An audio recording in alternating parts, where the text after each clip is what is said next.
I think it was part of going back to our audit findings.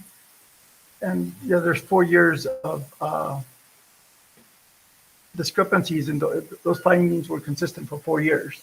But I don't know if we necessarily have to go back through all 4 years. Well, especially with the bond money, right? We were going to look in that. That's gone back a few years. Yes, but the bond is not a repeat finding. The bond is a 1-year finding, and so it can go within the scope of that, as opposed, like, for instance, the not being able to reconcile for 4 years. I don't know where exactly we benefit from doing it from 4 years. Rather, also there's the moving of money without the spending in excess of budget authority is one that's repeated for 4 years.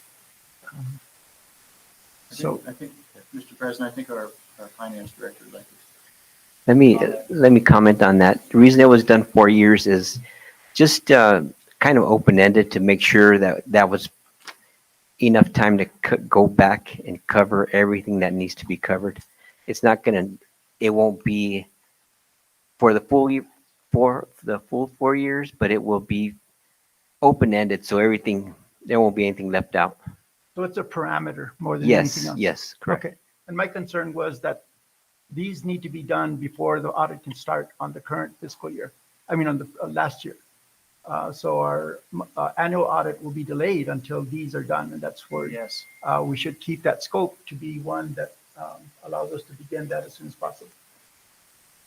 And the letter, the 1266 letter has been received and approved. I don't know if it's been approved. It's been received. Okay, and so the schedule for going with RFPs on this is when? Right away. I did receive a template today from our attorney that said it needed to be in a little bit different format. And we can go forward with this without the 1266 being approved?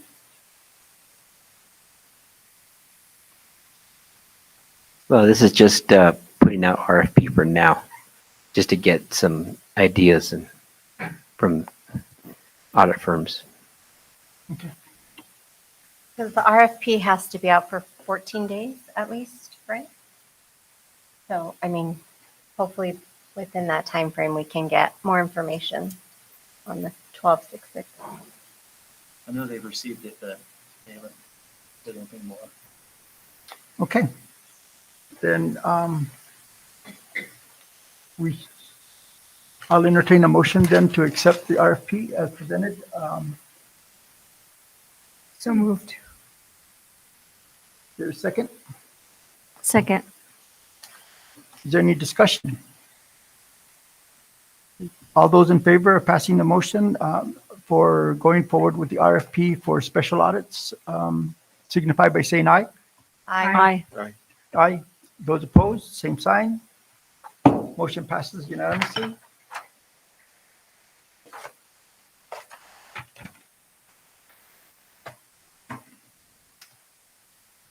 Okay, then review of bills, or approval of bills. So the finance committee did review the review of bills at our meeting on September 12th, I believe. I got those out.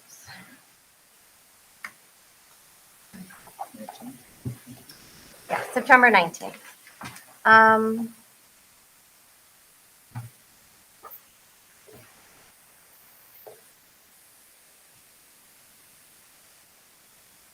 I don't think there was anything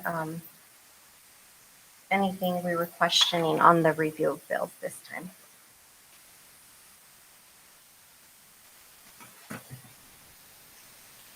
Okay, I do have an update on a previous issue that was related to review of bills, and that has to do with the bills submitted by our previous law firm, Cuddy and McGuire.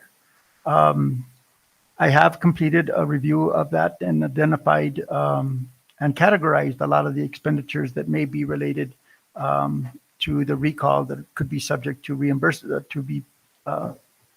to be reimbursed for. And it came out to $32,000. And this goes back to 2021. So I've sent that to Dr. Spalletta. If you guys would like to review it, I can send it to you as well. I just sent it to him this morning. So I will forward that. And then if there's any other comments or concerns. And I Okay, submitted that to Cuddy and asked that we be reimbursed. cool. Did our attorneys review that as well? No, okay. We probably might be wanting to do that. Or we can wait until Cuddy responds.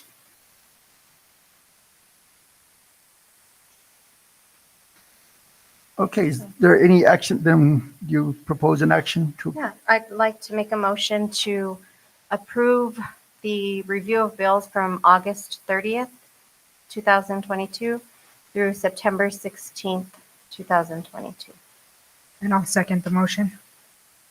Any discussion? Okay, I'll entertain, entertain a vote to all those in favor of approving the bills, signify by saying aye. Aye. Aye. Aye. All those opposed, same sign. Motion passes unanimously. I have one question on the review of bills that we've tabled in the past. Do we have to bring those up again for vote? Or We what should. do we do with those? We should. If we table them, Okay. then we need to bring them back. Do we wait? Because I know a lot of the reasons they were tabled was the Cuddy and McCarthy. So do we wait to see what they're going to do first to bring those back? Yes. Okay. All right. Yes. We have gotten some new bills from them also. I didn't even turn those into the finance office yet until we've decided what's going to happen with the ones that we've disputed. Okay.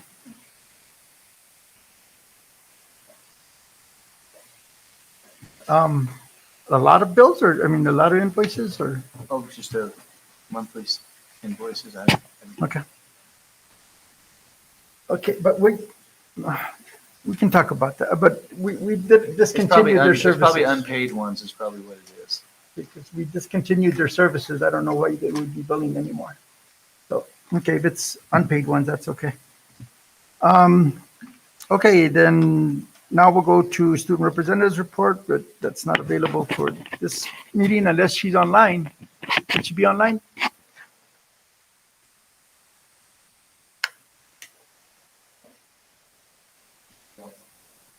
Okay, then we'll go to unfinished business and we'll start out with the update on certified employees union agreement. Well, if you want to give an update on where we're at with the union agreement?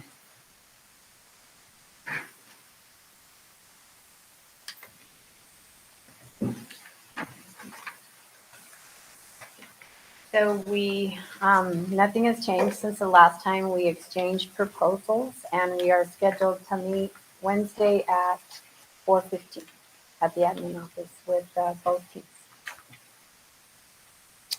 Okay. Yeah, you'll have your time under, yeah, opportunity later. Okay, then we'll move on to Title IX.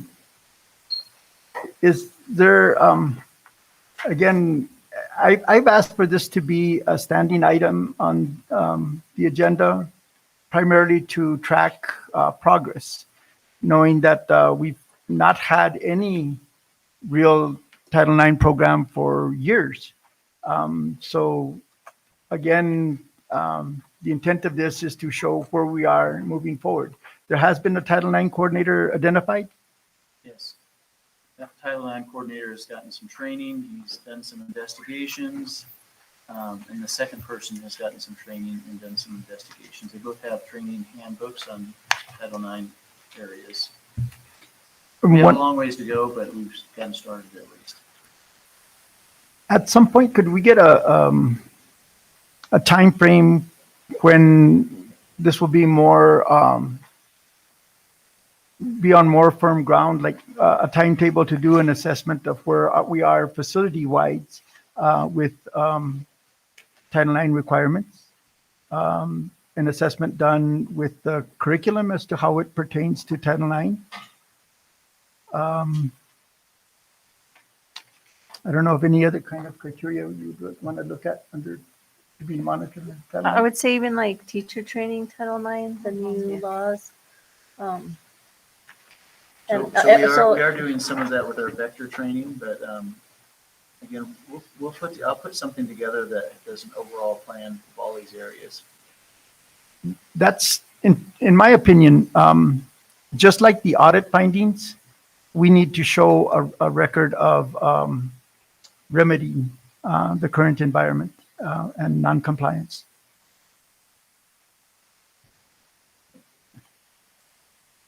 Okay, and to bring up a comment, I did receive a comment earlier about possible student that requires different facilities, possibly in athletics for sports. We have a plan for that student. We've worked with our attorney and the athletic director, the principal. It's not so much about the student, 'cause I don't want to keep it in that context. It's more about the facilities. So how are we addressing the facilities to accommodate? I think there's several different options depending if it's away games or games here.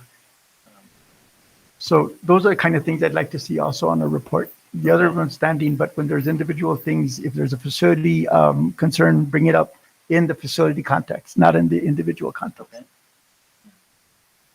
And then I'd also like to, I mean, I don't know, in the future also have student training. Just having that conversation in the classroom along with teachers. Would that be more of a curriculum thing or training? Well, I think it just, even training, I think that, I mean, eventually it could lead into something else, but as of right now, it would be good just to have like, I know some of the schools have their safe learning. And so that could be part of that, you know, and then as needed, do we have anybody on staff that can support kids like that, to have somebody to speak to, mental health worker? I know we're low on those, but that would be something to look into as well. Right. The counselor was involved in that previous scenario that we have. I think we have things put in place. Okay. Then that'll move us on to number 7, the Finance Committee report.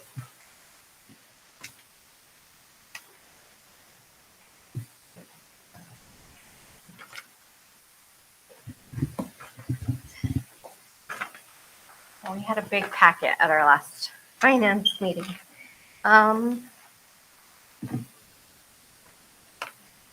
One thing that was brought up question, and I haven't had a chance to look back, is when our last quarterly report was given to us. I think Mr. Ryan was trying to locate one.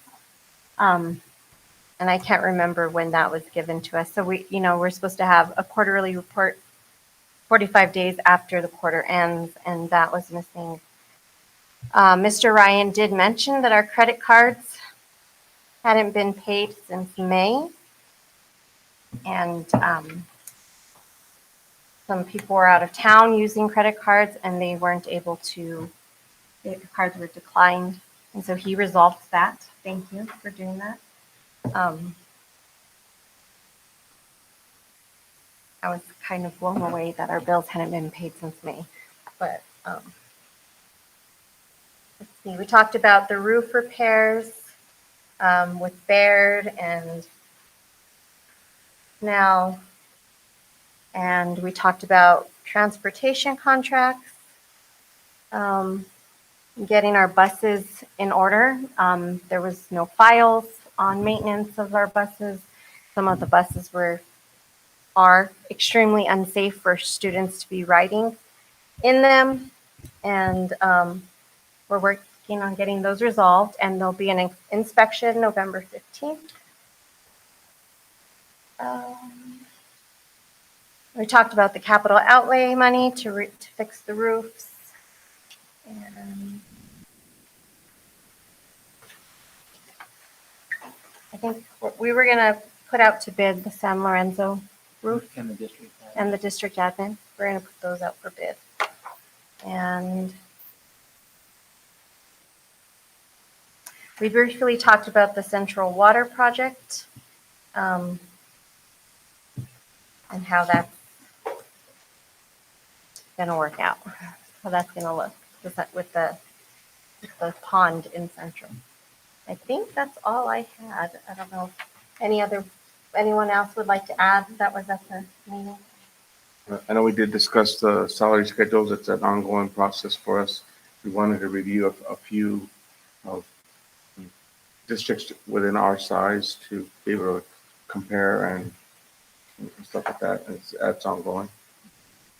And like I say, I just, for the roof project, to thank Mr. Esqueda and Mr. Spoletta for going above and beyond, soliciting these contractors to come in and give us, what is needed to get these roofs repaired.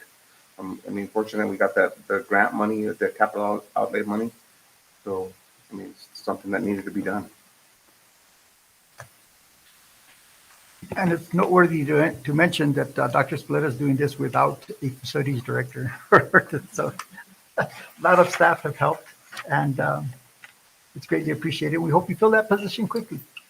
Yeah. The other directors have done a great job of. Yeah. And I just want to say thank you to the finance committee, because the members on there are very thorough and detailed, and I really appreciate that. So thank you. I just have a quick question regarding the buses.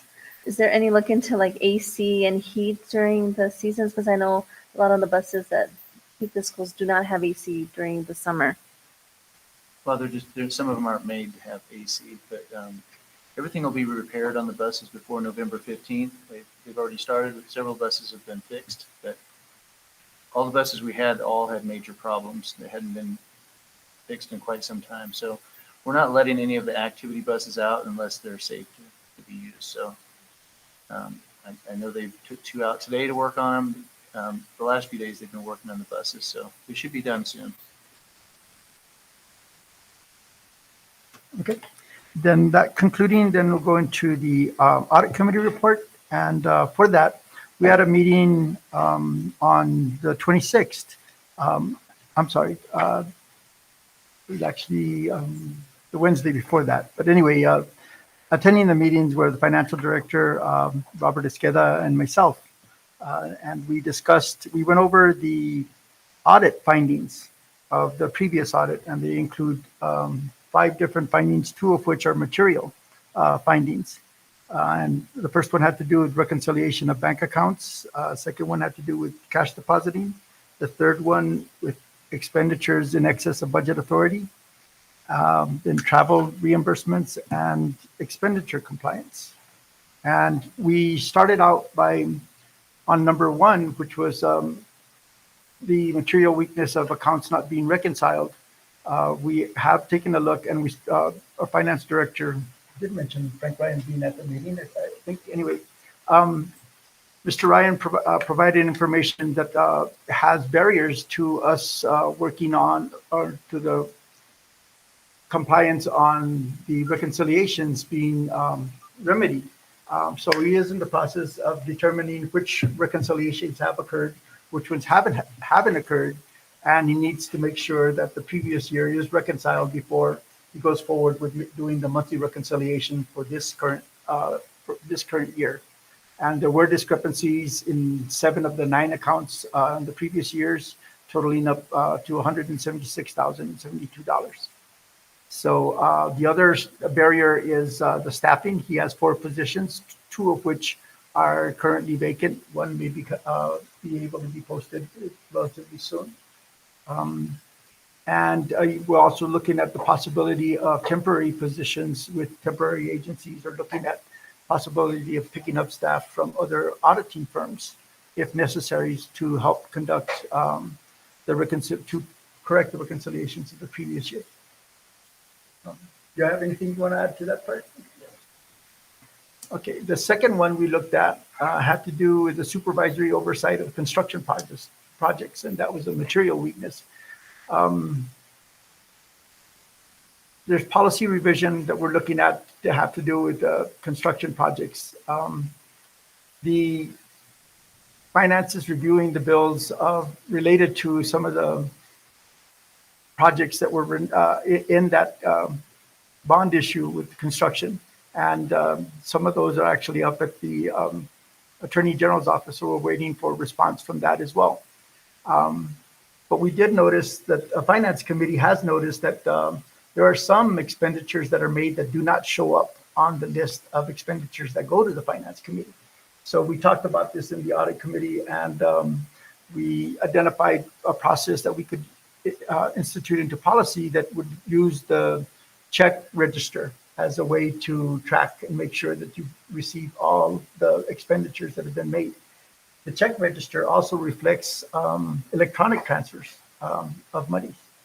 So that'll give us a much better picture of making sure that we have the universe of bills and payments that have been made.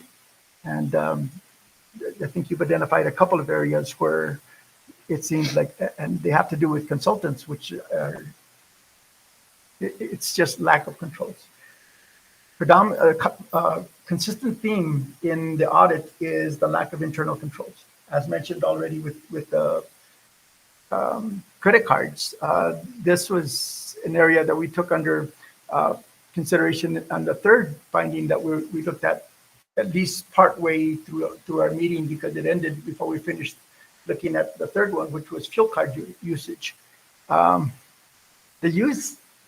was cars, the cards were assigned to the cars.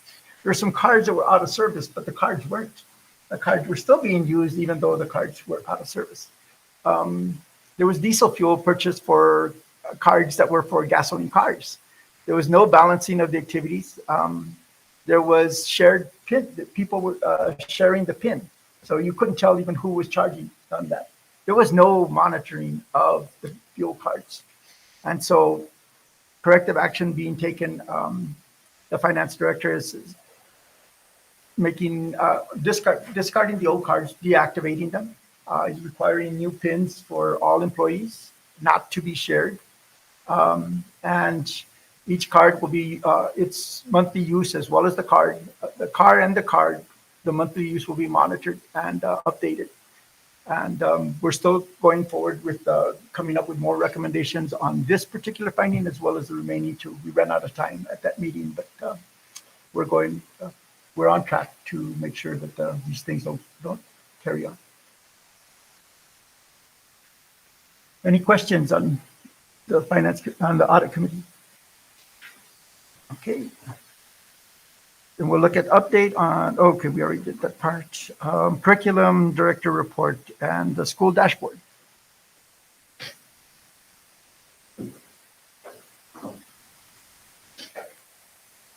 So, Mr. President, members of the board, Superintendent Spoletta, on the school dashboard, it's my understanding that the school board has asked for a dashboard to create on the individual school sites, and so I have not started work on that. I was notified of that today, and so I will get to work on that. If there's anything specific that needs to be included, I would be open to suggestions. Anybody have anything? I have, I'll send you a link that ties to the dashboards that Albuquerque has prepared. And they are the greatest effort towards transparency that I've seen so far in terms of school performance and accountability. And it is, I think, an important thing to put up, not only for us to identify the areas where we need to concentrate, but also to take credit for the areas that we're succeeding. But more importantly, I think it's an important aspect of going forward in budgeting. If we see the dashboards up in place and they show areas that identify more resources are necessary, then that should be a budget discussion as we go forward. But the earlier we can get that out, the more time we have to absorb the data and start. We're going to be doing budgeting for the next year very soon. Okay. And so this is what I would like to see as areas for consideration for the budget. Okay. And you said it was APS? Yes, Okay. APS, and I'll send that to you tomorrow. Okay. Okay, also the second item under this is to look at the CLSD site visit. Yes. So we did have this date here on Thursday for the Comprehensive Literacy State Development Grant. This was the first face-to-face visit that we've had in 2 years. We've been doing them virtually. We typically do one in the fall and one in the spring. We did have 3 members from PED here from the Literacy and Humanities Department, and they have specific items that are required for the site visits. And so what we do is we did some classroom observations. And so based on our quarterly report and our visits from last year, they wanted to focus on the secondary and birth to 5. So we did visit boy daycare. We visited a pre-K classroom at Hurley Elementary, kindergarten classroom at Hurley Elementary, and we also visited several classrooms at Snell and Cobre High School. In addition to the face-to-face classroom visits, we also had to send 4 recorded videos. They have specifics, age groups. So we did a 3Y video that was sent based on a lesson from Marisa Shields over in San Lorenzo. We had a first grade lesson from Phyllis Hollenbach on reading horizons at Hurley Elementary. And then they also requested a secondary interventionist lesson. So we videotaped and sent them Roxanne Ogas' lesson. And then they also wanted a content area in which literacy was incorporated into the content. So we sent them a high school lesson by Karen McCauley. And then they also do a focus group where we bring in people from that are supported through the CLSD grant, which includes the interventionists and the coaches. We did invite also the principals and invited our whole district literacy team, which includes classroom teachers, boy daycare director, our family engagement coordinator. And so that went well. They will be sending us a report. They said within 30 days, I believe, on their take on the visit. They also did send us an updated email where they want to highlight in their next, let me find it right, in their Literacy and Humanities Bureau October newsletter. 2 of the things that came out in the focus group from the high school is that they did do a test prep for all students before they took the NWEA test in the fall. And so they want a little bit more information on that. So I had Jennifer Duran and Sandra Montoya put that together. So I will be sending it to PED so they can highlight that. The other area that came out as part of the focus group was on the family engagement, the Summerfest. The pride that the high school students found in being able to participate as helpers in that, not just participate as students who attended the Summerfest, but all the high school students who helped in the different booths, and they were directing traffic and all those things. So they wanted a little write-up on that and what made it such a success for secondary students. And really what that was is that they really felt that they were able to give back to the community. So we are sending that, and when we get the October news blast that comes out, I will be sharing that with you as well. When we get the report from PED, I will also share that with you. Excuse me, the newsletter, is it published? Is it on their website? Usually they'll send us a link to the newsletter. It'll be in the October one. So I can forward you the link if we get it via email, or I can print, and I can also print the newsletter once we get it and bring hard copies and put it in your board packet. Cool. Appreciate that. Any other questions? And then Dr. Spoletta, the other 2, you want them during your presentation or? Yes, please. Thank you, Ms. Barella. Okay, the next item is the Human Resources Director report.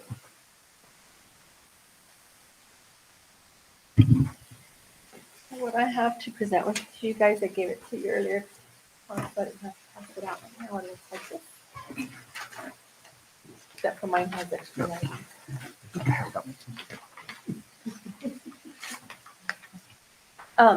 On there, it's just pretty much this number of staff that are still needed at each school. If you look at Bayard, you guys can mark that one off. She, that one was pending, but I think she just confirmed that one, so she's hired that teacher. She's still looking at Bayard, 2 instructional aides, 2 fellows, and 1 cafeteria worker. At Central, just the fellows and a .5 counselor. And the reason a .5 counselor is because they share with the high school, and so that just barely came open. And so the high school and the and Central will need a .5 counselor. And then a permanent, so that should have been 0. You got the other permanent sub, sorry. So 0 permanent subs and then 2 cafeteria workers there. Hurley, they need a .5 custodian that they share with Snell. So Snell also needs a .5. It's a shared custodian position. And then the 2 fellows and the 2 cafeteria workers at Hurley. San Lorenzo is fully staffed. No middle school, 1 instructional aide, and that .5 that I talked about already, the shared custodian. And Cobre High, they are needing 1 custodian and that .5 counselor that they were sharing with Central. And we're still looking for the operations position on transportation. We do have applicants for that, and we do have applicants also for the principal position. And then I know you mentioned the finance department. I know that Mr. Ryan has reconstructed, and so he is looking for 2 positions there that will be posting for him that we talked about on Friday for him. And so that's what we're still needing to fill. We are having a job fair tomorrow, so the principals can hopefully fulfill this along with the cafeteria with Ms. Grijalva, and hopefully have those hopefully in place if we get enough applicants tomorrow for them to interview and fill these positions that are needed. Any questions for? I had a question regarding like custodians and cafeteria workers. I know there was a program at Silver High when I was a student, but could we hire student workers? We did have student workers last year in the cafeteria. Or So- for custodians as well? I mean, I've heard of that too. I just wondered if that We've was just never a, done it, but I mean, I know we did the 2 cafeteria workers last year. At Cobre High School, we had 2, but we've never had any that I know of custodians, but There were student custodians at least 2 years ago, I think it was. I just think maybe for, to maintain and keep workers, I mean, a job in the school district would be a good way for students to earn some money.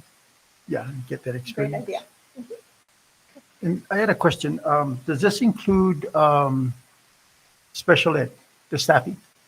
The staffing, I know that I spoke with Dr. Scaletta last week, and we are needing to talk with Mrs. Minor. She's just out for a few days, but to relook at all the FTEs that are in the district with their sped staff to see if what is still needed before. That way we can have an accuracy of a posting of if we need a sped teacher or a sped aide for her. And some of the aides that are listed here for some of the schools are for those positions, but we're still needing to see what our FTEs are to see if we're needing to post for like another teacher. Could that be provided or separate from the others? The last presentation made by the SPED director brought concern about the ratio of students and aides to teachers. So we'd like to see not only that data, but to see where we are with the ratios along that line. Okay, and when she gets back, I'll meet with her, and that way we can get something put together for you. Absolutely. Okay, and I remember one, I may be mistaken, but I think I remember her saying that one of the fellows was going to be used as an aide. And I know that's. Yes, that's one of the openings that's why at Snell they're needing another position because they're moving her over to that from a fellows to instructional aide. So she no longer will be a fellow, or he or she will no longer be a fellow. Yeah. So they'll have that opening. It's interesting. That seems So to be quite a it's just they see someone that's doing really good and offer them, hey, do you want to go into being a full-time instructional aide? and just switching from program. So that's how we lose some of the people in one area to another within the district. Okay, because that kind of takes away a person from becoming on track for a teacher. Still could do her schooling, it's just she won't have, You won't be paid and she she won't still be gets paid receive as an paycheck. instructional aide. She just doesn't get, like the fellows have the time that we have to give them to go to school and things like that. So now she'll just be up full time and have to do her schooling hours, and it's a choice that I guess she made. And then, any more questions on I that? have a question about the instructional aides needed at Bayard Elementary. You have 2 of them. What are they for? Are they for class sizes? I think it's, I'm not sure, because I know she shuffled hers a lot around. I'm not sure if it's a one-on-one and one for a class. But I would have to ask Ms. Tabita for clarification on It's what. not two for a she needs. classroom because we just I think hired it's a teacher. one-on-one, We huh? just hired a first grade teacher. A first grade teacher. There was Okay. 27 in first grade, so we hired another That's teacher. okay. she And I still know needs this, two. the state requires us to send in a waiver when our class loads are bigger than what statute allows. Is there a time frame? Because we're already like 6th week of school, 7th week of school. Is there a time frame when those waivers have to be submitted to the state? I'm not sure, but I know You we can just re- did a lot of them. You can for a classroom like that, you can submit a waiver, and the waiver is more for that you're not going to hire anybody else, that it's a waiver and they approve that that teacher can be with 27 students, but you have to there's like criteria you have to meet for them to approve for you not to be hiring anybody else, and that's the teacher's going to be with 27 students. So a waiver doesn't have to be applied for if there is an intent to hire an aide, even if it takes months to hire the aide. I'd have to go look at it, Serena, because I'm not sure what, if that wording's there. But I know that I've read a little bit on it, and I know that whenever you're looking at it and you're having a hard time, hiring or finding someone, or you're waiting for numbers to be there, that you can apply for a waiver, but I don't know if there's a time frame on it. Because 27 first graders with 1 teacher for 7 weeks. God bless that teacher, because that's an insane amount of children in a classroom. Not only that though, and the space to house 27 students comfortably. That's concerning that it's gone on And she did go as on- long as it, and we all know that intervention at the earliest ages, like K3, I feel is the most important part of an education. And to have class sizes so large at those lower levels is, I don't think it's beneficial to the students. It's just concerning that it's gone on this long. She had initially put in an application for an aide for that class. And when she was not successful, she came back and said, can I switch it to a teacher? And so when that was approved, then it was posted and she was able to hire right away to get someone in there. So just to kind of give a little It clarification was on approved that. several weeks ago. Yeah. It wasn't just And she did the To interview. hire. So, I'm sorry, so there was a teacher then hired? Mhm. And so, She was called me today and was getting that teacher hired, so she will be processing her to hopefully start soon. and so the the students from that class will be shifted to another class then? Some of them, so it'll be 2 small classrooms. Good. It's a much better scenario. I have one other question for the custodians and cafeteria workers. Are there subs filling their positions temporary? We don't have a lot of subs in for custodians and for cafeteria. So we're utilizing as many people as we can. I know that at some of the schools, the principals have had to help and everything because we don't have a lot of stuff in those areas. And that's why we're doing a job fair again to try to hopefully get some for those areas as well. Okay, thank you. We did have one sub that just recently hired again. Again. Well, I was thinking of Ruby because she's was a custodian sub. Yeah, too. She's been subbing at several schools. She has, and right now she's taken a leave of time. So, yeah, we're all set. Ruby's great. So, one other thing I was gonna just present, we've been working on the ELTP contracts, just because of the verbiage from the State Department and clarification on the 3%. So in meeting with the union president, finance, and Ms. Varela, they've come to an agreement of just taking out some language because I think that's what's been confusing for everybody of how the formula is calculated, but the funding is there. It's just the way the verbiage is on the contract. So we're making changes to those and getting them back out to them. That way it's not so confusing to teachers. And Mr. Lewis went through the whole process of how it was all calculated with the 3%, and he'll be able to hopefully explain it to teachers if need to. But we all went through it and everything, so he was able to understand how that was calculated, so he can able to have the teachers understand on how that was calculated. So that's my presentation, and then I'll do the vector when it's on. Thank you, Ms. Davis. Thank you. Okay, that brings us up to Superintendent's Report, number 11. Union President, Mr. Lewis. I'm gonna grab a chair because I've been standing all day and I don't want to stand no more. So the first thing I wanted to talk to you guys about is a union action that is going on right now. There's two things we're currently working on as a statewide union. The first thing is the 80/20 insurance benefits for staffs. And the thing is with the 80/20 insurance benefits that they want us to address the school boards for is part of the pressure that's being put on the state itself to make sure that they adequately fund this so that the burden of the 80/20 insurance does not fall upon the individual districts. And because a lot of times the state does these great ideas and then they put the burden on you guys as a district. And so there's going to be an all staff email going out about the 80/20 insurance. And I just wanted to clarify to you guys that so that you knew that like that part of the pressure is that the state is going to be the ones that are going to fund the program, not the districts themselves. The other thing that's going out by the union is there's a survey of all stakeholders in education right now, and I'm going to be sharing that with all Cobre staff.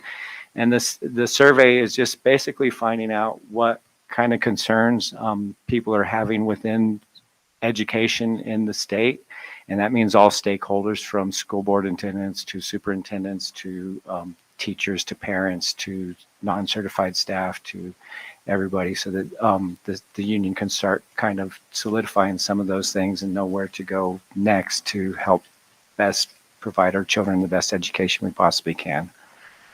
Our CBA negotiations, we were set to move into negotiations, and because we're all a bunch of new people at this, there was some confusions as to who was allowed to sit in with the meetings and stuff. And just to clarify, the school board is supposed to sit in whenever the school side of it sets to meet. The school board is welcome at any point in time to join those meetings during those times. And then the teachers do their part, and then we get together and hold the negotiations. So the negotiations got put off a little bit, and we will be starting those this coming Wednesday. Hopefully they'll be done in a couple weeks. So hopefully by the beginning of October, we can work towards signing a collective bargaining agreement. I was going to talk to you guys about the length of school board meetings, but it looks like you guys are doing an awesome job and have addressed that issue all on your own. And so I will leave that one alone. The first grade teacher, you guys brought up questions about the hiring process.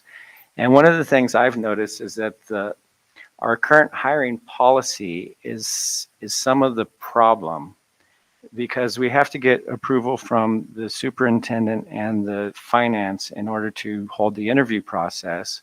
And then we hold the interview process, and then there's another paper that has to go back through the superintendent's office and the finance office again before the phone call can be made to the person that we want to hire for the process.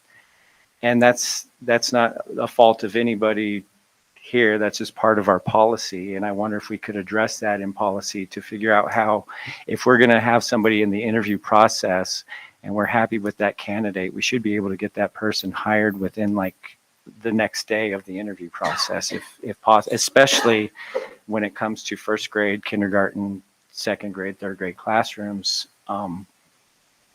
So that's just something I want to make you aware of, that I've found out by just listening to people talk about how things. I've talked to substitutes about it. I've talked to teachers about it, and they've all said that like, well, I kind of thought I had the job, but it took a while for the process to get me into the building. Is there a specific policy that's related to that, or is that just a practice? I'm not sure exactly. That would be human resources could probably answer that a little better than I could. When I came in last year, I, from the, I guess, finance department, they had a form that they told me this has to be filled out for when people want to post a job, which they put on there all this information. And then whenever a person gets hired, they have to submit an authorization form for hire. And then the finance department has to ensure that there's a, what is that line item called? Funding line, coding, and that position is open. And then they fill out that funding line, and then they get the superintendent to sign off that they approve it. And then that comes back to me. Then I call the person and say, you can go ahead and hire. And so I've asked, I know Frank is new, so I haven't talked to him about it, but that's the process that they had me go through.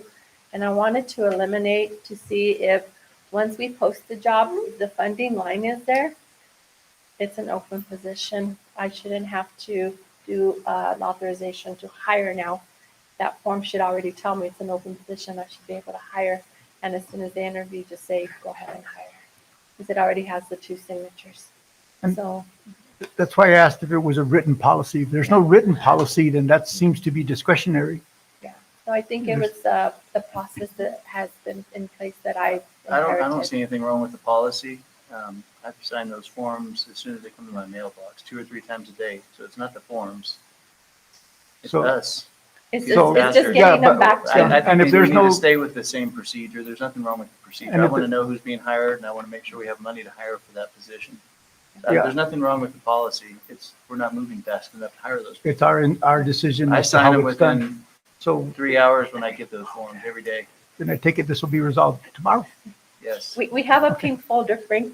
I've clued him in. It's a really bright pink one. So as soon as I give it to Frank, he knows to sign it, and then it goes to Dr. Clsd. Then it comes back into my box to where I can call someone and say, it's been signed, it's been approved, you can hire. Couldn't you do this electronically? I mean, so send it to email, sign it electronically, email. You can have it within a couple hours. Sometimes people don't look at their emails. And so, Or just, yeah, I mean, saying like, it's- I mean, to me, to have a and we folder, could. because We're sometimes, not up to date like that. In Las Cruces, our department was, and that's how we did everything, but we're not up to date like that at all. oh, okay. No, I was just saying that could be done like, we're a long ways from that. okay. But the point being that this will be done before we post, correct? Well, that would be, it would be a talk with Dr. Clsd and Frank if we're going to post it and already have the funding line there. Then it's already a position that's approved. We have the funding line. We know it's open. When we get someone, they're hired. But it's a conversation I haven't had with them. Hello, guys. I'm having it now. And so, yeah, something to look at to see if we can maybe adjust. They're still going to be looking at it. I don't want to don't adjust know. anything. I mean, we need to move faster with getting people. It doesn't take that long to fill out a form. Okay. Yeah, I'm against doing that, changing anything that's in place. So, There's a reason that it's been in place for a while. so that's a Okay. process, just so We you just need to move understand. faster. We're not moving fast enough to hire people. Okay. We'll see. Well, I agree. You'll be the because judge of that. We're going to lose out on good people if they get an offer from another school district and they've talked to them right away. They're going to take the Yeah. job that calls And- them and it first. happens. It's not about signing off on that. That's not slowing the process. That's not slowing the process. It takes maybe 30 seconds to get a signature. And the question is, does that signing off happen before the interviews or after the interviews? I think there's one before to make sure it's authorized that we have money for that position. And then there's one afterwards to finalize that person. And that seems to be the one that's the barrier? That I don't get back quick enough. I don't know which one's the barrier. I just know that as a teacher Doesn't working everything with do that with first grade forms? classroom, I desperately needed that second group, like It doesn't have anything to do with 4 filling weeks out ago. forms. Okay. I fill them out as soon as I get them. So I'm I just know bringing it he to the does too. attention of the board. Thank you. And I just wanted to explain it. Thank you. Sorry for the interruption.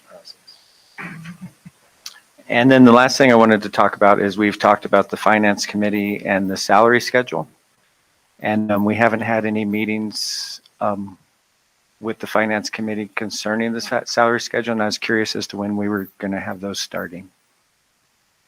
Well, I think we were going to include it at our next finance meeting, if I'm correct, that we're going to start looking at salary schedules from surrounding districts to kind of get a ballpark and then, and start working on it Okay. like soon. It's a standing item on the finance committee agenda, so we, at our And, last meeting. and so will I be notified when I need to start coming to those to discuss the salary schedule, or should I just start attending finance committee meetings now?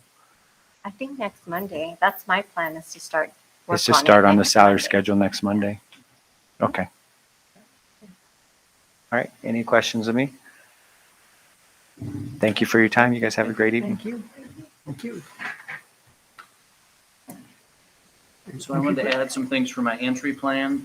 In your packet, there's some results from the Hurley Listening and Learning Community Meeting. So the parents were asked 4 questions. And then in your packet, there's some feedback from the parents and community members. So I'll try to include this in the meeting so that you get some information from the listening and learning meetings. Again, I'm going to compile all this for you from all of the meetings. These are weekly. So this is the one where you attended this meeting?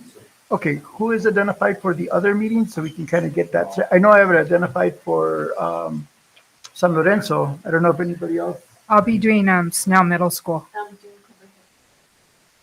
So this week is Bayard, tomorrow night is Bayard. But I don't have the schedule that everybody signed up. I thought we all wrote those down. Well, and I had a discussion with Dr. Spalletta. I was going to go to the Hurley one, and I felt that perhaps having a board member there might hinder conversation. So I decided not to go, so that they could be more open and honest. And if there's nobody else doing the Baird one, I don't mind doing the Baird one. That's tomorrow? Okay, and I'll continue. Oh, yeah, sorry. We'll be at the regional meeting. Oh, yes. I can attend Baird. What time is it at? 5:30. 5:30. Okay, I'll be there. Okay. Okay. And I'll gauge the audience. If it seems like they don't want me there, I'll leave. And if I'm welcome, I'll stay. So these were some of the questions that were asked and some of the answers, and I thought it went really well. And then the next one is I've been doing the student voice forums, pizza parties with the students. So I did that at all the elementary schools. So last week I did one at Cobre High School. And so these are the questions that I asked. I asked 5 questions, and these are the responses that I got from the students at that. I thought that would be something that you guys would like to look at also. Dr. Spalletta, could we send a small thank you letter to the town of Hurley for the use of facilities there? Yes. I mean, it's much appreciated to use the chairs. There is bathrooms, operational and stuff like that. So I will. if we use any Thank you other for the reminder. facilities other than the district, if we could use. I'll do it. Next in your packet is school fundraisers. Not quite as many as last time, but there's a few of them.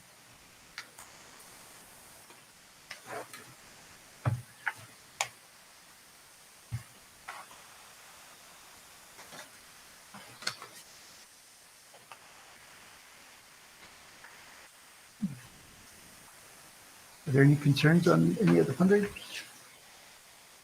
No, but I'd recommend that the world's finest chocolate candy bars come to a board meeting. I'll let them know that. Okay, the next thing I have is I'm going to do a volunteer day to clean up the district warehouse. We've done a lot of work outside. Most of the scrap metal has been picked up today and will be picked up tomorrow.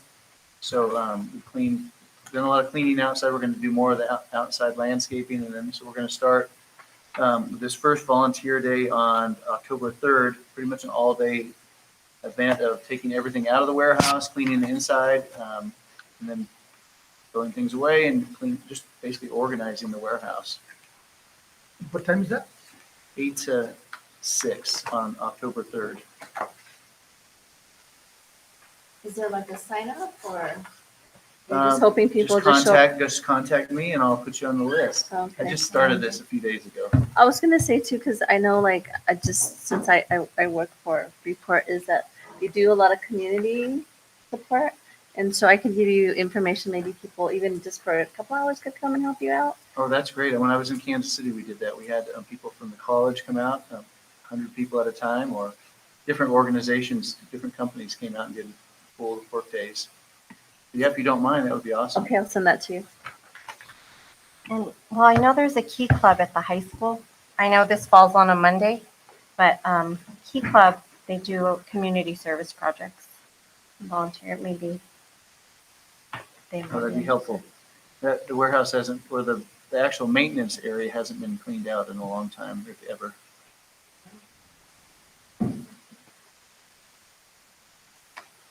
But any of you that would like to attend, we really appreciate your help.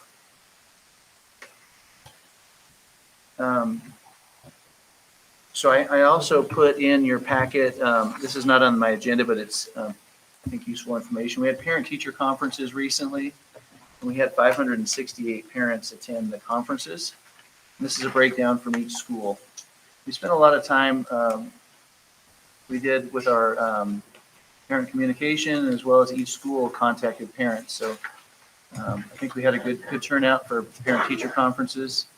More than half of our parents attended the conferences.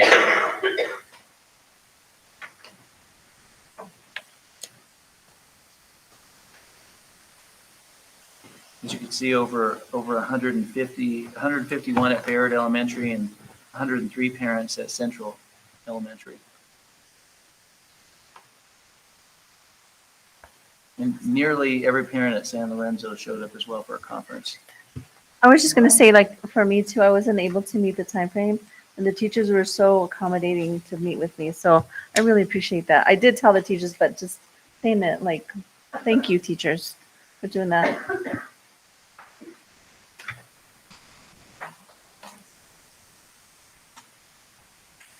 Also in your packet, it's not on the list, and I'll pass this around. You asked me last time about what we were going to do about the data. So I did meet with the instructional coaches and interventionists, Ms. Barella, and to see what was being done to fix the data and instruction. So many of these things, if not most of them, are in place at the schools, or they're working on implementing them. And who's implementing them? The interventionists and coaches? And principals, okay. Yes. I just want to make sure we're not adding extra paperwork to our teachers. Last minute curriculum that they have to review before teaching or anything like that.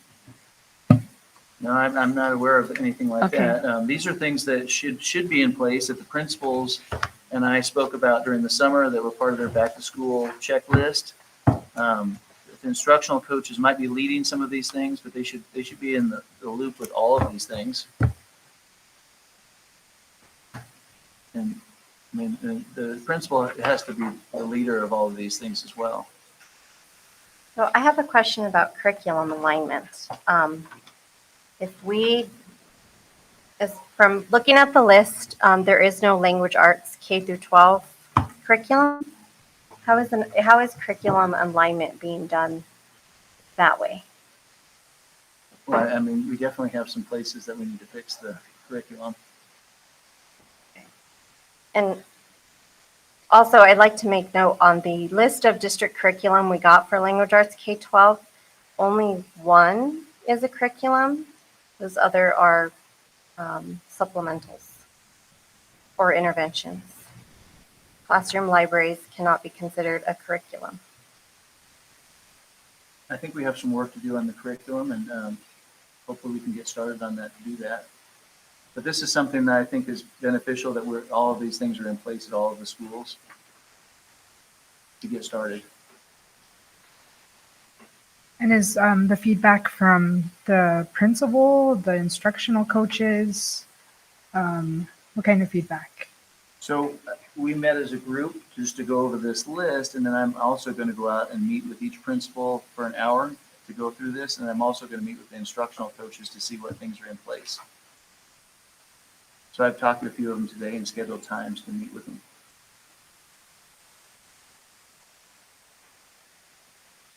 So I guess I have another question. If a teacher is working with her class and looking at MAPS data, realizes they really need informational text, which is common, what resources or support are we giving those teachers, or are we expecting them to go out and find their own resources on the internet to address these areas of deficiencies?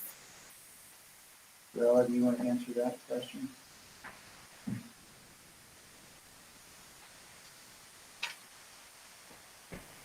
So that is one area where the coaches really support them, because if the teachers need specific items, the coaches can help them find it. And with the language arts, we did adopt Reading Horizons for K through 2. And we adopted a curriculum for 9 through 12. So our gap right now is 3 to 8. What is the curriculum in 9 to 12? Is it on the sheet? New Mexico, something into literature. I can never remember the name of it. And when was this adopted? And last year. Did you see the New Mexico something into literature? Let me look at the list. But it was adopted I think it was last year in the fall. That was what the high school teachers had requested. And what type of rubric or criteria is looked at when choosing a curriculum? So we first of all make sure that it's on the state adopted list. Mm-hmm. And then we start from there. Okay. Because just have them, like right now, we met last week on Friday with the Bilingual Department. And so what we're doing with them is we looked at some different materials. We looked at the state adopted list first, and we looked at some different materials that they might be interested in. And so we have a presentation set up on October, couple of weeks. I can't remember the exact date. And so they'll be doing a webinar so that they can show the teachers the materials. They're also sending us free samples for the teachers to use in the meantime. And they've given them access to the online resources so they can start trying them before we do the actual webinar with them for the presentation to see if it's something they're going to like or not. And so that's kind of the process that we go through. Okay. So is there no solid rubric or criteria you're looking for specifically I know to at rate? one point we were using the one that the state had, but right now we haven't pulled up a rubric that we're using for the bilingual. So I'll go back, because I know there was one that the state had put out a couple of years ago that we had used. I'll go back and see if I can find that. I know there's websites that will vet instructional materials for you, like Ed Reports. And is that tool being made known to teachers because there's evaluative so we items haven't in there as used, well. And that's just one I website. think we used that one last year when we were looking at the one for the high school. We haven't used it right now for the bilingual. We use the state adopted list and what they have on their list. And then we looked at the ones that are rated more highly, because some of them are like 97, 98%, and some of them are rated a little bit lower. So we looked at the ones that were rated a little higher. And those were the first ones that we went to. Thank you. I have a quick question about the Spanish curriculum.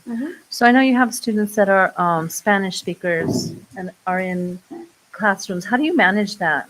And the reason I'm asking is because I had a parent come talk to me about that. And I guess it was complete inclusion into an English classroom without Spanish support. And so, and then the Spanish teacher, when I understand, and I'm just sharing that just so that I could share is that the, wasn't, her Spanish wasn't good enough.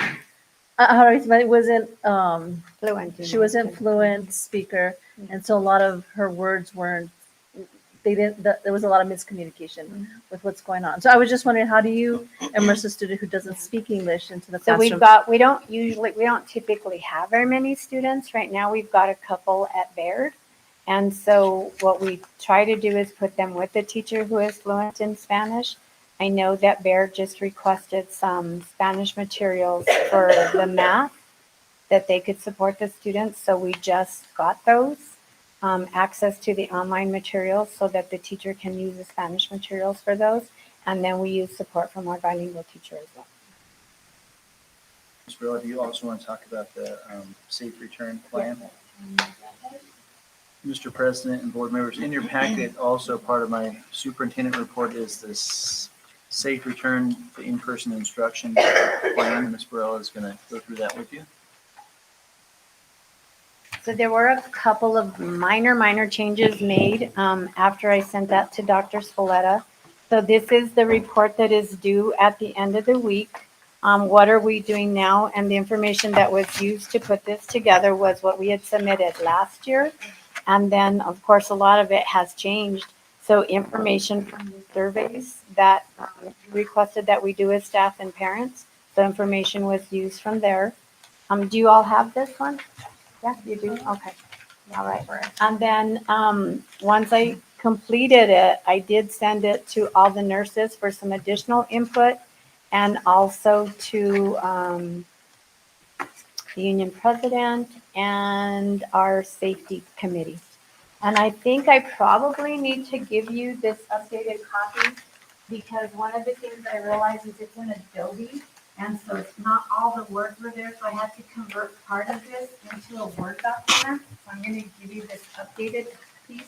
I think there was a few questions on maybe page 2 or page 3 that you didn't have the full answer to. And then it was brought out to my attention today that one of the items I left off in the sentence, and that one was the one that stated.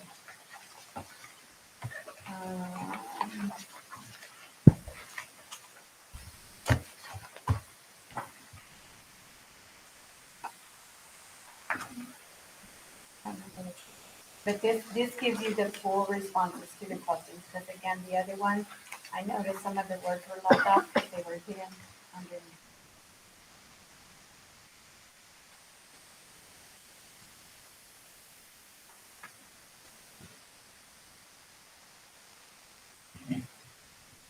And so it's due on Fridays, so I don't know if anybody gets a chance to review it and has any additional feedback. It's not too late to change it. We are requested to post it on our webpage. The link, we need to send it to the state, and we need to post the plan on our district webpage. And then, With regard to that, does this have any triggers as to when things would change? as far as Say we start getting more exposures to COVID, our numbers go up. Certain percentage. There is one, and that's the piece that I fixed today. Let me see if I can find it. It does say that it's based on community spread.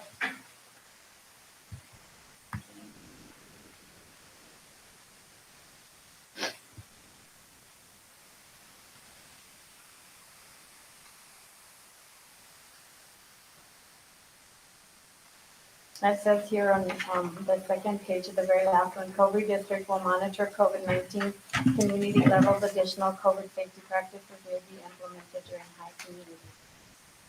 So like right now, we're not requiring the masks. We're not requiring social distancing. So if our numbers go up again, then we would, may need to bring those back.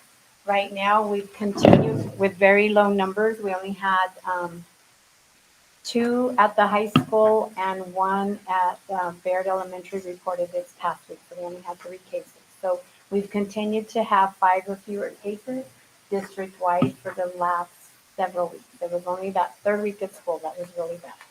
But we don't have anything defined as saying, okay, we hit number 11, so therefore. So we have the other, the mitigation plan that we're updating right now, which will define at this percent, at this percent, at this percent.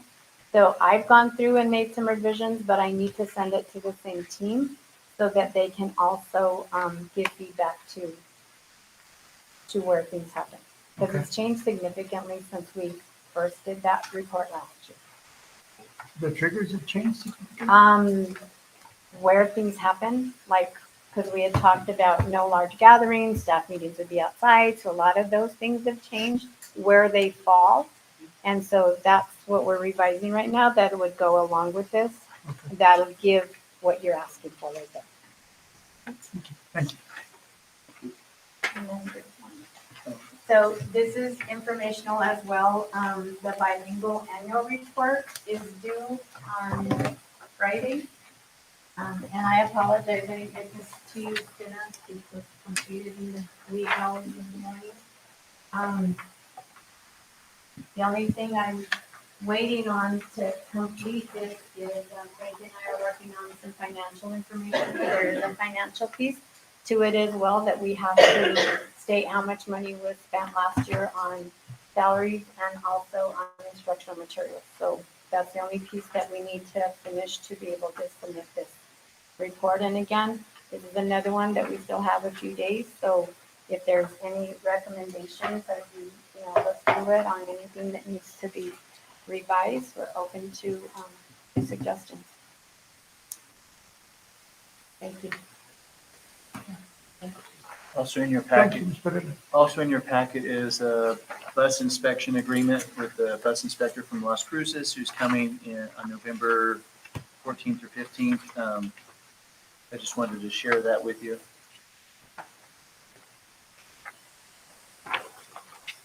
Michelle Thomas is the bus inspector.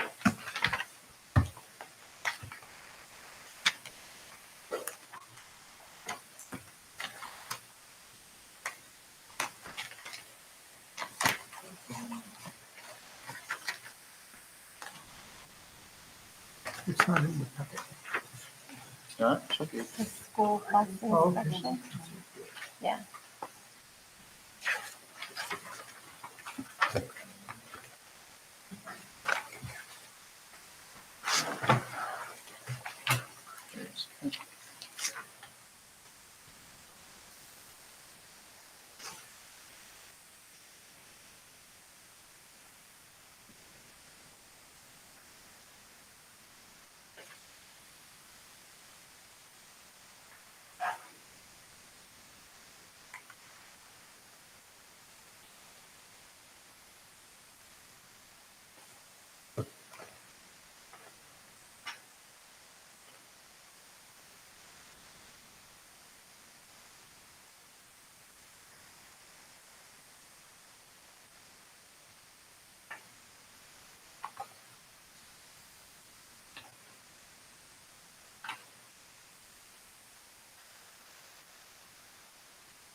Does that conclude your report?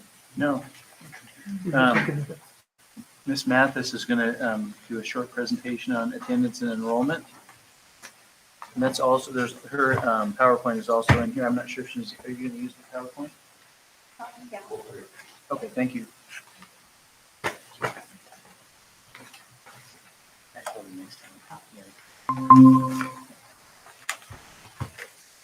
Mr. President, members of the board, and Superintendent Evaluation. So I am going to give a report on basically enrollment, and I'm taking the enrollment from Power School, whatever was in Power School.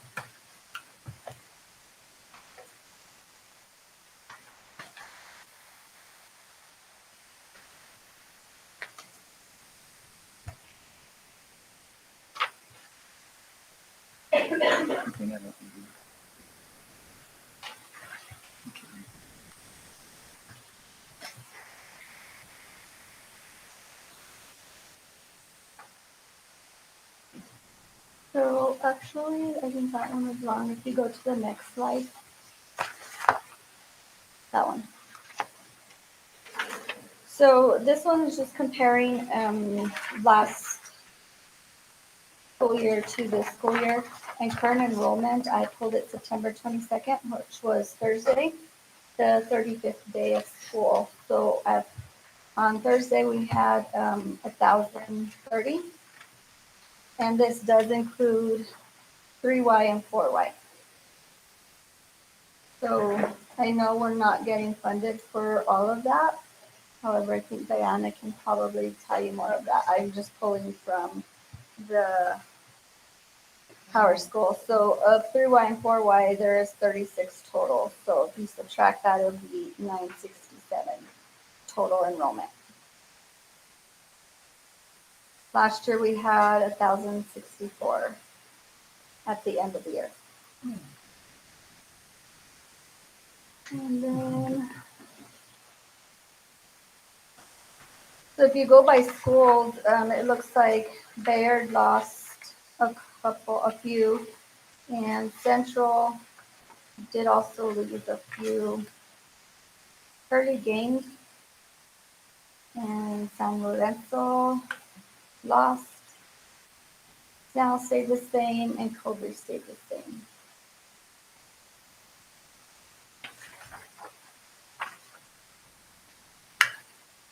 That's that other one. So this just gives you an idea. So August, I pulled it August 5th, just because of the 3Y and 4Y started a little late. So with 3Y on August 5th, we had 1,011.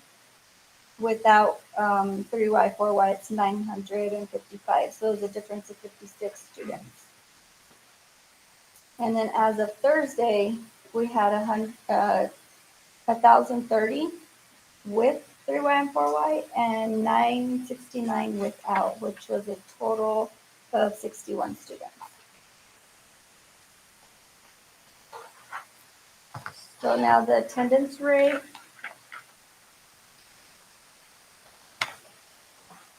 One more. Yeah.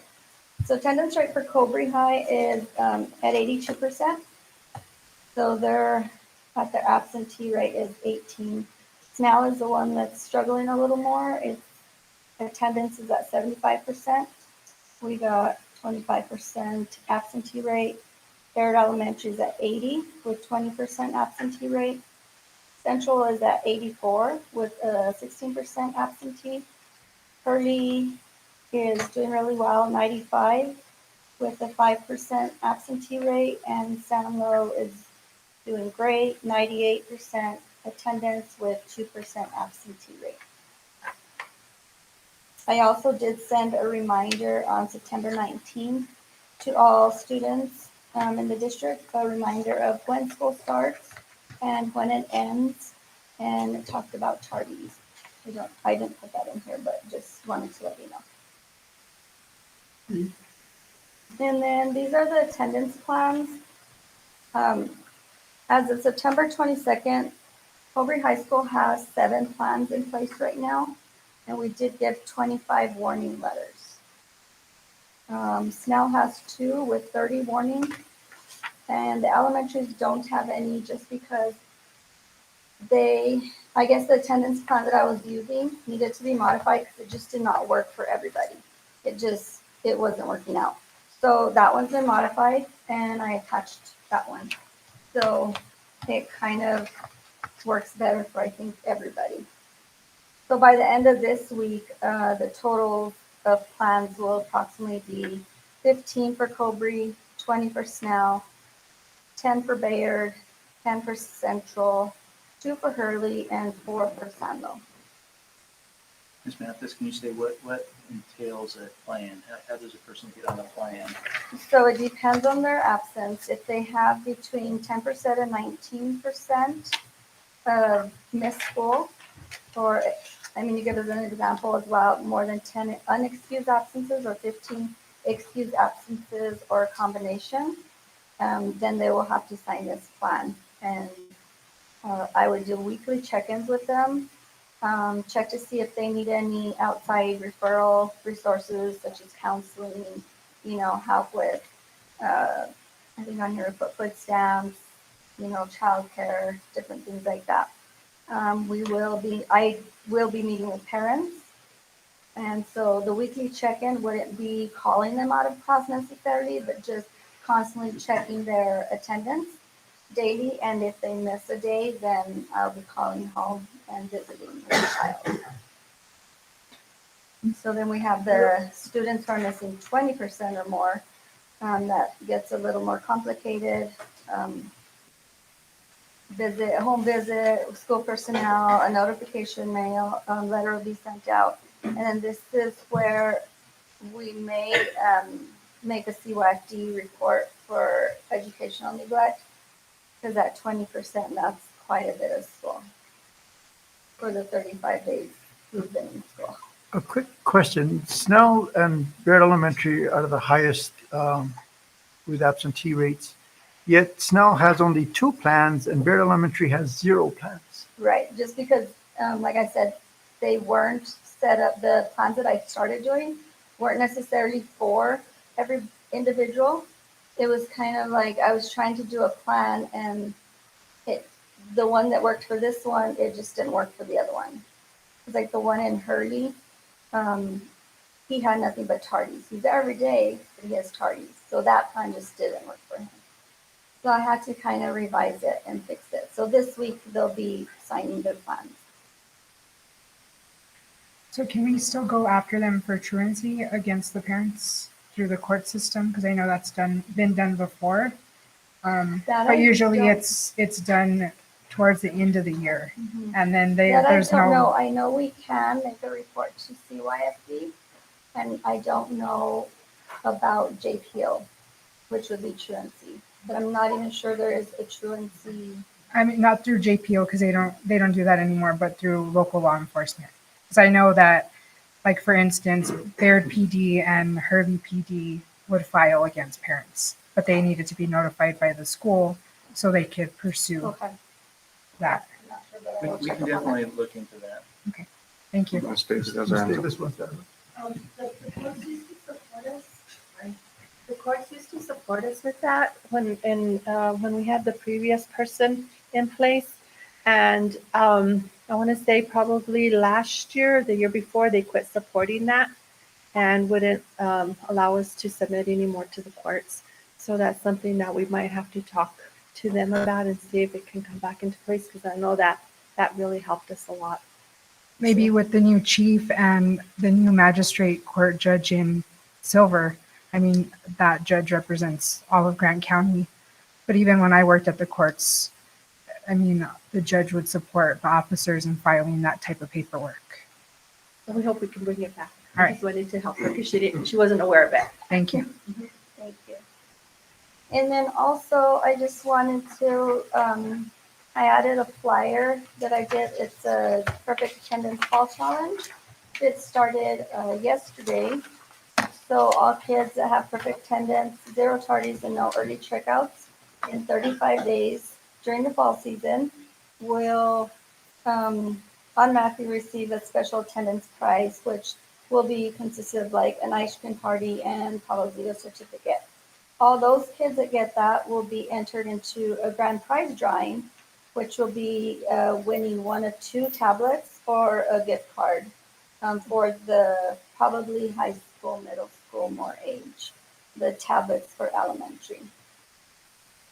So it's going to run through September 26th through November 17th, which is right before Thanksgiving break. So I thought that would be a good time to start it. And all kids 3Y to 12th grade are welcome to take on this challenge. Well, I guess I had a question. I guess Okay. to follow up what Mrs. Begay said about going to take it to truancy or the courts, because what are the consequences if they do this plan and nothing changes? Basically, a report to CYFD for educational neglect because they've missed so many days. They're at a 20%, and then that's when CYFD would make a home visit to them. And would those reports be made every time the student missed school It would be made if once they're they- still not following the plan? Mhm. Yes. In the lower grades, could retention be attached to that? Because when a kid misses that much school, it's hard for them to go on to the next grade, missing that much school. That I don't know. It's a possibility. I know, that teachers do start looking at that coming up within the next couple of months. And so they are required to give parents a informational letter that says it is a possibility. Okay, thank you. And then look at it again in the spring. Thank you. The last thing for the superintendent is the facility use forms.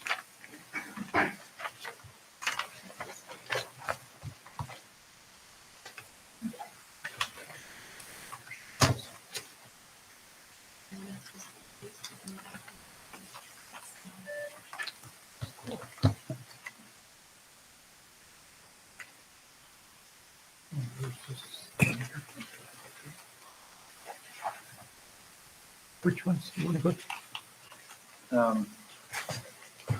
It starts with application for use of facilities. I just wondered which date they were going to use now middle school. There's no date on the form. There's a time, but there's no specific date that they're requesting the facility. Not a place to put it, is it?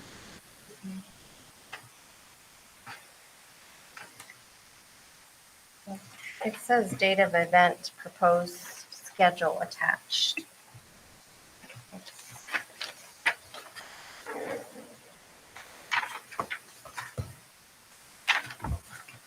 I don't know if we're missing something or not.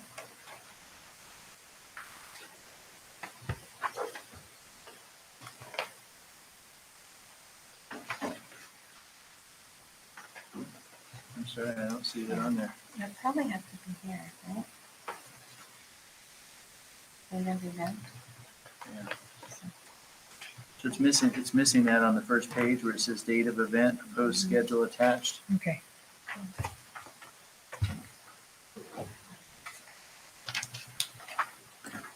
And then I have a quick question. So since this is approved, will the community be notified that this is just a training exercise? Because I'm sure if you see a bunch of state police at Snell people, Yeah, I think we can put this on our Facebook page so people know what's going on. the rumor mill will churn.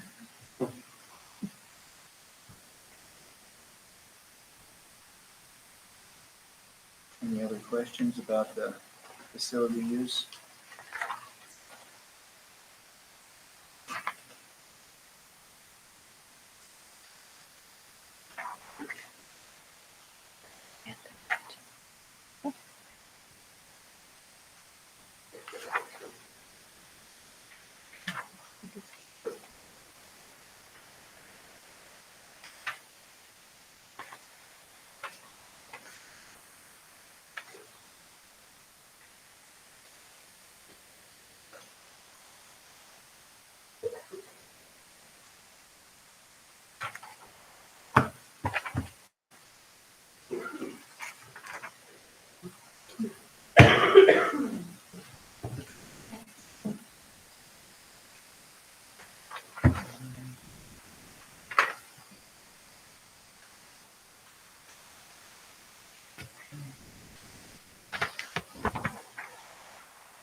The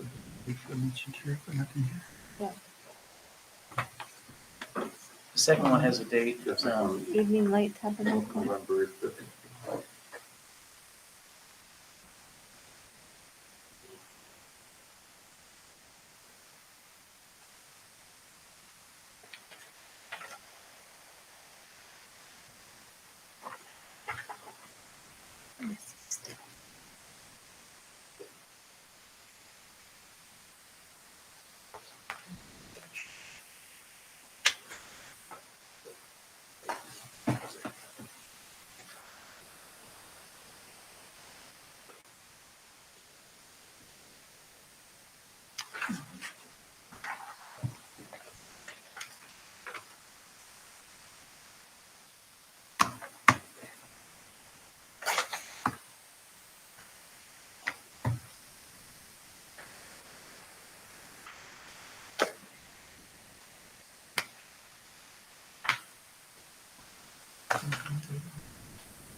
So you've reviewed all these and you're recommending that, or you've approved Yes, these?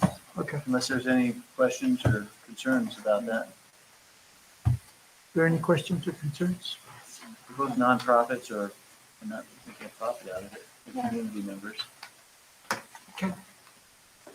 Okay. Yep. Moving on. That concludes my superintendent report. Okay, then we will go into new business, the vector training. In your packet, there's a vector solutions handout.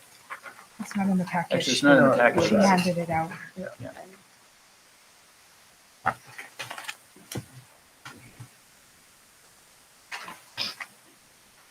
So, Mr. President, members of the board, Superintendent Spoletta, implemented Vector this year. We hadn't had we only usually do new employee orientation, and that's the one and only time that people go through just the bloodborne pathogens and the child abuse. And so in looking at statewide and then also in looking what our state is requiring and what training we should have and refresh our teachers, we went ahead and went with Vector. And if you look on the second page, these are the ones that they had to go through this year. Some of them were, I think the longest one was like 52 minutes, which was the bullying. There was a lot of information there that was really good for teachers to understand on how to report bullying, what to look for, and understanding that. The shortest one was 3 minutes. So there was a few that were long, but like I said, the longest one I think was 52 minutes. There's some that were 22 minutes. A lot of them were 3-4 minutes with an assessment at the end. And then they get a certificate, not necessarily that they have to turn it in because we can kind of view of who's completed and who hasn't.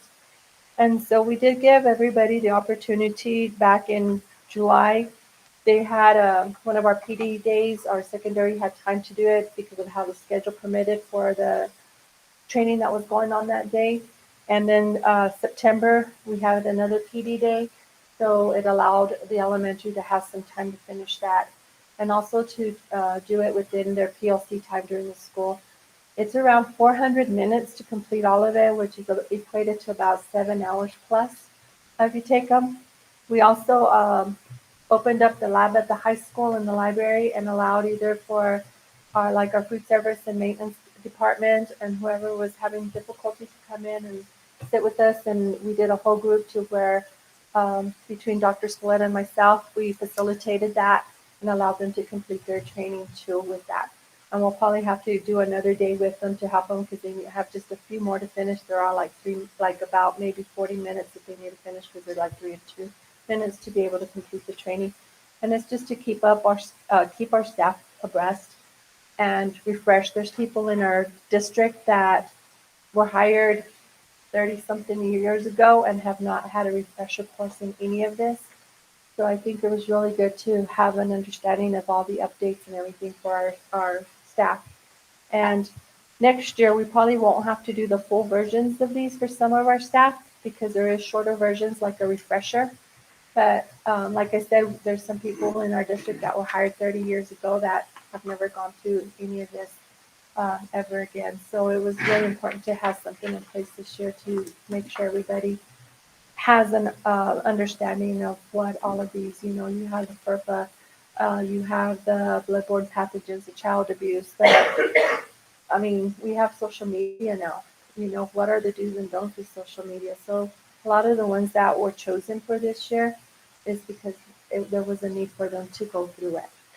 And if you look at this second page there, it shows you the completion of modules per school, the percentages, and still the number of people that need to complete them. So there's a few at every school. Snell Middle School is the only one that has a huge population and substitutes. And what I might have to do for substitutes is see if I can have the library, the computer lab at the high school too, because some of them seem to not have an electronic device to be able to complete that too. So when they're coming into our schools, they understand that information as well. So I might have to just do that for them and take a day for them to come in. Because when I was looking at it, I was like, wow, we still have some substitutes that haven't finished it. And I think that might be part of the issue with that. And with Snell is just probably getting with Mr. Avalos and seeing what time has been given to them to be able to complete the training. And if you look at the other ones, there's just less than 10 that need to complete that training. How many hours were allocated for PD days to secondary and the primary grades? You said some time was allocated. I don't have exact time for that, Ms. Begay. I know that they had some training, like, you know, they might have had an hour of, like this last one, I know there was an hour that they had to go through DTC training of test security, and then they might have had to have a reading or math depending on the department. So I'm not sure if they had half a day, a full day, or what, but I know that I've been told that at the elementary, at least during the PLC time, they're able to do that too, or the time that, you know, the kids go to PE and things like that. So I'm not sure if for the secondary, I would have to talk with Ms. Montoya and Ms. Davalos to see what other time is allowed for them to complete this training other than those PD Fridays that we've had. And what if they're working outside of hours? Will they be compensated for this training? Say they only got 4 hours for a PD day, and you said it takes 400 minutes. Which is equated to about 7 So hours. say they're lacking 3 hours and they do that on their own time. Can they be compensated? There was no compensation in this because it was part of their, what do you call it, like PD time to make sure that they're up to date. So there is time in their contract hours though to get this done, because I know During PLC times, they should be allotted time to do that because the secondary and the also has PLC time, so they should be given that time. So I'm not sure if They have PLC time and they also have planning time that they planning could time, easily done so this. they could easily be. Well, planning time is for planning. There's additional times that all teachers have additional times besides just their traditional. Okay, because I would hate to take away teachers' prep time to do this training because they have a bazillion things to do during that prep time. That's why I didn't mention that. I mentioned PLC time and PD time. And like I said, we were able to bring our food service and maintenance department on Friday and have them, you know, we walked them through it. Those that said, hey, I already did some of mine. Can we continue just in the lab and be here for their support? So we allowed for that flexibility. a couple other questions.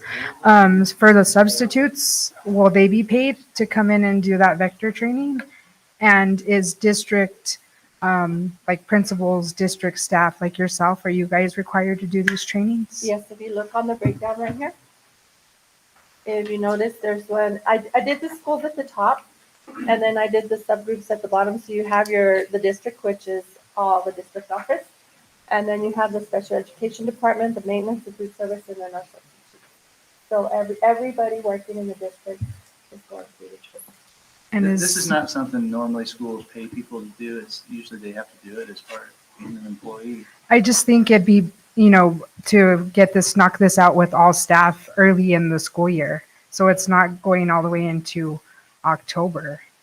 And then is there a projected time? Like, is there a deadline that staff have to meet? By October 1st, and then for anyone hired after the start of the day, they have a whole month to complete it. So say we hire someone today, they have a whole month to complete it. What happens if they don't complete it by October 1st? You get an email message, a nice little letter, nasty gram. So how do you verify that they've completed it what do you consider completion? Completion is 100% completion. I can look online and I can see exactly who's completed it, and it says 100% completed, 27%, 50%, 0. So everybody's, if they have 100%, they're completed. And so this is gonna be a yearly thing? I think so. Like I was saying, there's some, I know I was kind of looking because I'm new to Vector myself too, but I was looking and I'm not sure, some of them have like the shorter version, like a refresher one, to where it's not as long. And so staff has any questions regarding any of this? Are you the contact for that? Yeah, and whenever they get an email, it says my name on it and everything, and then I have, I can contact Vector Solutions, and they're really quick to getting back to me. No, I mean, like if they actually have questions regarding the training or like questions regarding, say I don't know, I'm just saying like, let's talk about health emergencies. Say like I would like training on like hands-on training for something. Is there somebody they can talk to? Is that been communicated that say, hey, I would really like a little bit more in-depth training for this? Is that something that's optional for them? We haven't discussed that, but I know like our nurses do some training. We have CPR that comes in that does training, and you can get a CPR card and things like that. So we do have that for the health piece that's extra. But for teachers as well, just like for teachers or somebody has small kids in their classroom or even SPED teachers, depending on their students, just would like extra training on this. That's what I'm saying is like, or one-on-one or questions like that. Is that an option? They can ask me questions. I can just answer what I've been through. Okay. But I don't think we have extra people that can come in, or if you're asking for people that can actually do it over the top training, in-person training, that would be something that we would have to look into. And so all of these meet all the Title IX, everything that we're required to do for federal and state? There's a list, and I think I have it in my office, that says these are things that the New Mexico teachers should go through training. And it meets all the standards for that? Okay. Because they're the ones that, they're state specific. When you go in there, it tells you these are the ones for your state that you should be doing for your state. And then I know this is kind of off, but I know you have drug-free workplace. I know there's a big uptake in fentanyl. Do the schools have Narcan, and are teachers and people trained on how to use it? We haven't gone through that. Okay. I know we have when 2 years ago. Yeah, we had someone come in 2 years ago. I've gotten a few details about that, and I have forwarded it to staff. I don't remember if it's been offered during school day or after school hours. So not very many people have. Something that maybe we could put on a list for next time, or training. I think that's important. Yes. Oh, I'll look at you. And so all schools, make sure all schools have it, teachers know where it's at, and it can be administered quickly in case of an emergency. Yeah, so we'd have to put that into place, because I know, I remember now the emails that come through, and you can just sign up to go do that. But I'm saying like, if this is kind of like with the numbers in the state of New Mexico, I think this is important as well, especially even elementary on up. I think it's something that we can maybe do on a PD day when all our teachers are together. Yeah. Especially since we share 3 nurses with the schools too. Oh, I forgot to tell you. They just turned in, they are hiring a nurse and an aide. So that's going to help alleviate some stuff. So I apologize for that.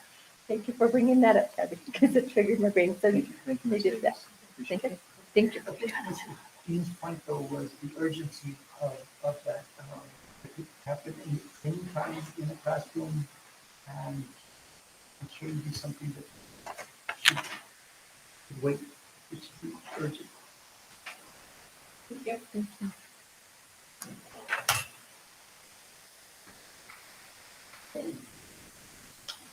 Then, the next item is to go into executive session. This will be, so, for the purposes of limited personnel actions as permitted under section 1015, paragraph H2 of the New Mexico Open Meetings Act, specifically so that, one, superintendent can update the board and legal counsel. Can update the board and legal counsel and can advise regarding investigations and potential termination / discharge of an employee by the superintendent. I have a question. We don't have public input after just the agenda items at the top. Could we request public input now before we go into closed session? Actually, that's an oversight. We should have a second public input. And so, Right. point well taken. Then we will go into public session on any item that they want to be brought up. I'm not sure why that's not on there.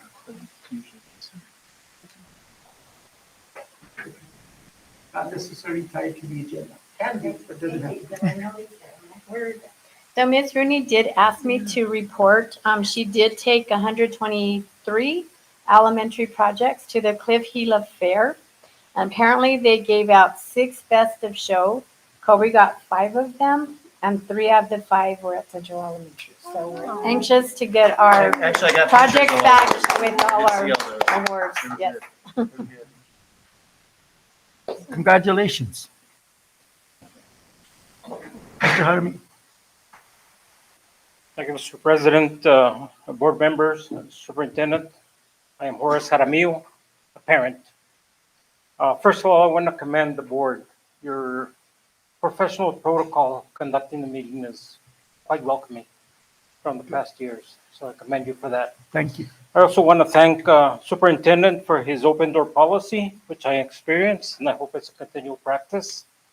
Thank you for that.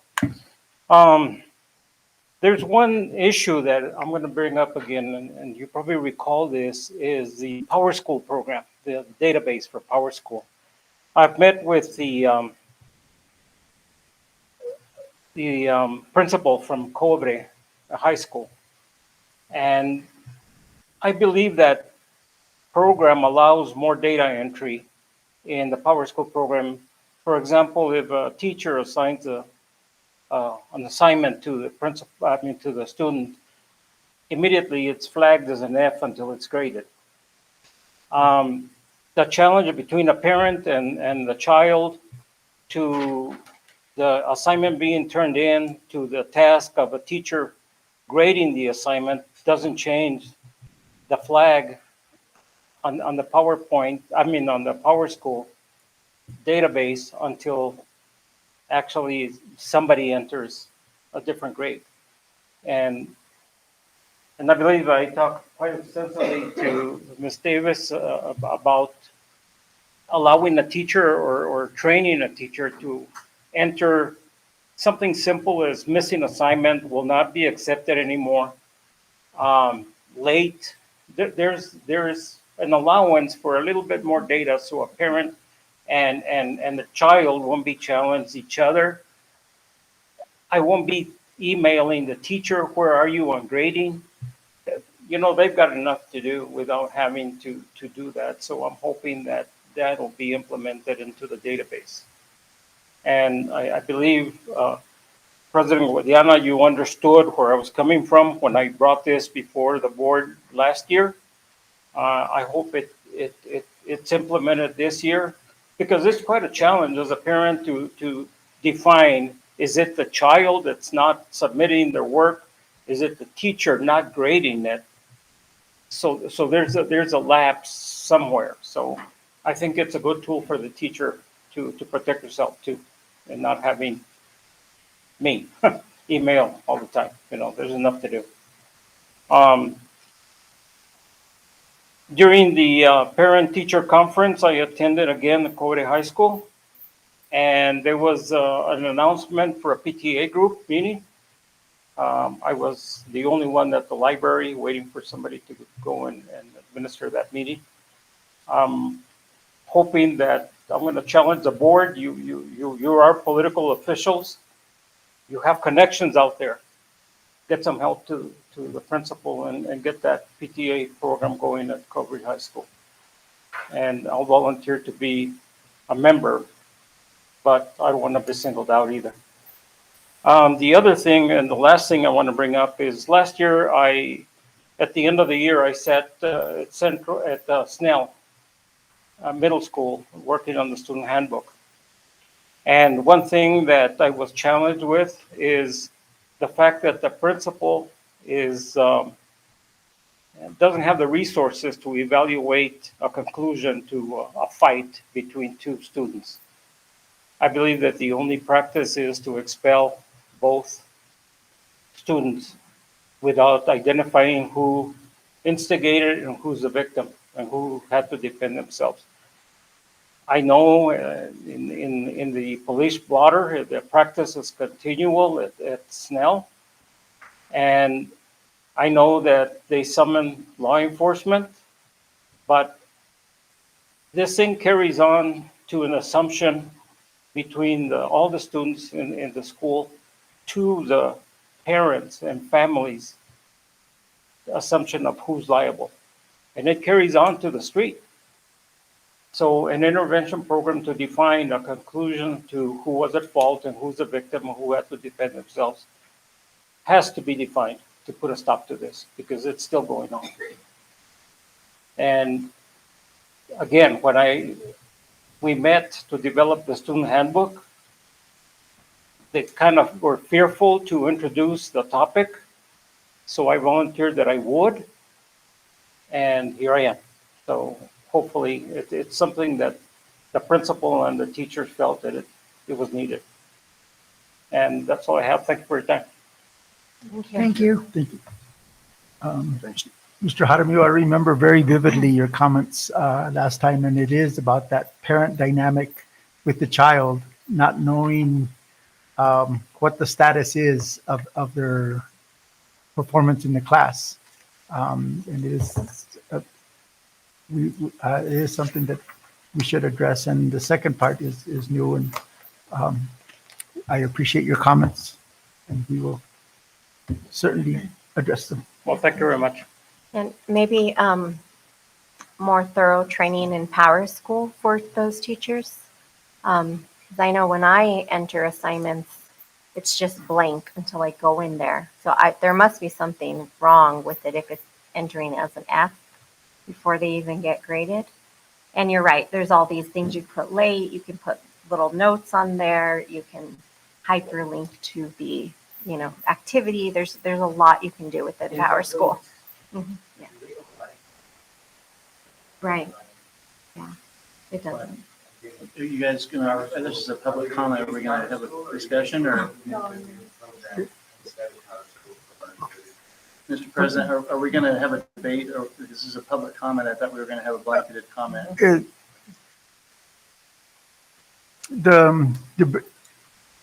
I don't know if there's so much of a debate, but the rules are that if we engage in public comment, we can offer the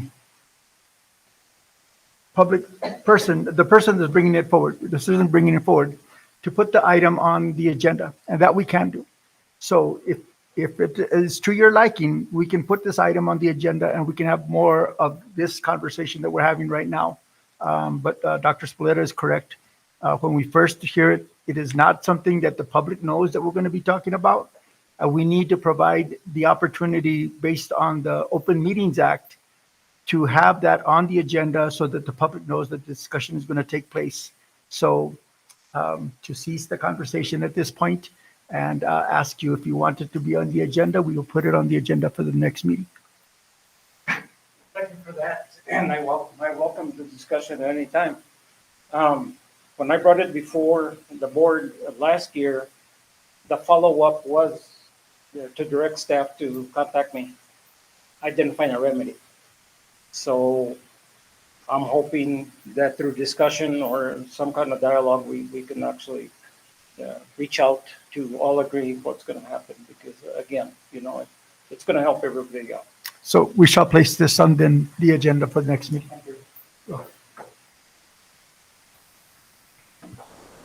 Okay, so now going back to, is there any other public comment? None? Then we'll go into the executive session based on limited personnel matters to permitted under section 10-15-1, paragraph H, number 2, bullet number 2 of the Open Meetings Act, and specifically so that the superintendent can update the board and legal counsel, can advise regarding the investigations and potential termination/discharge of an employee by the superintendent. So I will entertain a motion to go into executive session. So moved. Is there a second? Second. All those in favor? Oh, actually, a roll call vote. Ms. Murillo? Yes. Ms. Begay? Yes. Myself, yes. Ms. Dean? Yes. Mr. Terraza? Yes. Okay, the vote is unanimous. We are in closed session.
Okay, you're good.